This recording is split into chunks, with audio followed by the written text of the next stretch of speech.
All right, welcome back. So in this video, we're going to talk about the view menu. So let's head over to Photoshop. I'm already in here. I'm going to create new. And let's do Photoshop default size. Hit OK, and let's click on view and look at the menu and what they have. So proof setup, you can do working CMYK.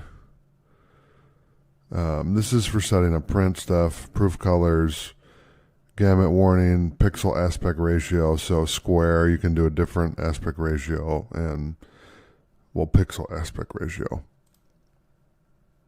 Square is good. Pixel aspect ratio correction, 32-bit preview options.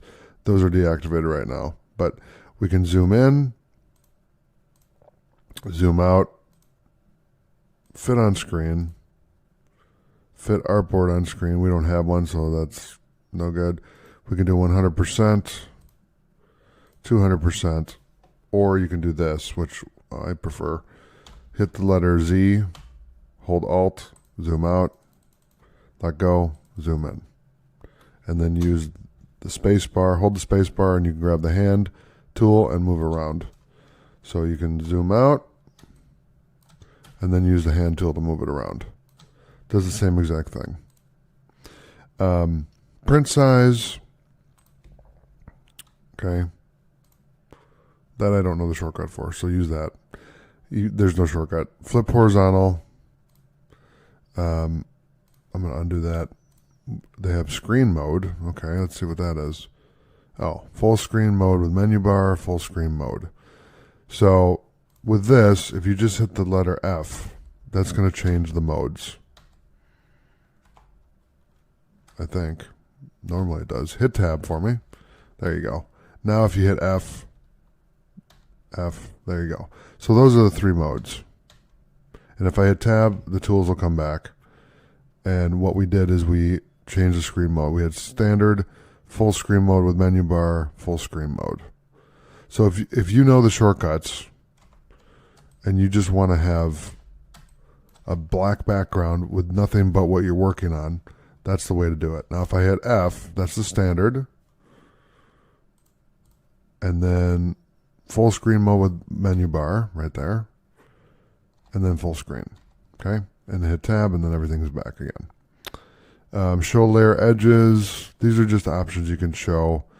The ruler is right there. If we hit Control R, it'll turn on and off. So we'll hit Control R to keep it on. Snap to, guides, grids, layers. You can turn on this on and off. Lock guides, new guide. Okay. You can do it that way, or you can just do this. Drag it down. There's your guide. Right there, and bring it there. Okay, then you have your guides right there. New guide layout. Okay, you can use that too. That's perfectly fine. Lock slice, clear slice. So slicing is more for web stuff. I don't even know where the tool is on here because they've changed it so much. I'm going to have to hunt for it to see what it is or where it is. Basically what the slice tool does is it will crop a web design. There it is. So what you would do is you'd slice this and then you would export it out, and it would. So if I did a slice like this, let's just say I sliced this one right here, and then I did this one. And then I did this one. And I exported these three out as PNGs. It's going to be 1, 2, 3. So this will be PNG 1, PNG 2, PNG 3.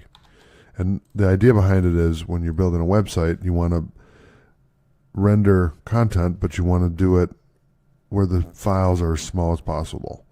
So what you can do, I'm going to hit Control Z to undo this.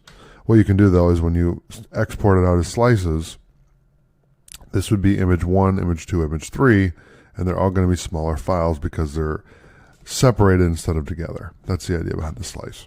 So that is the view menu. Thank you for watching. I'll see you in the next video.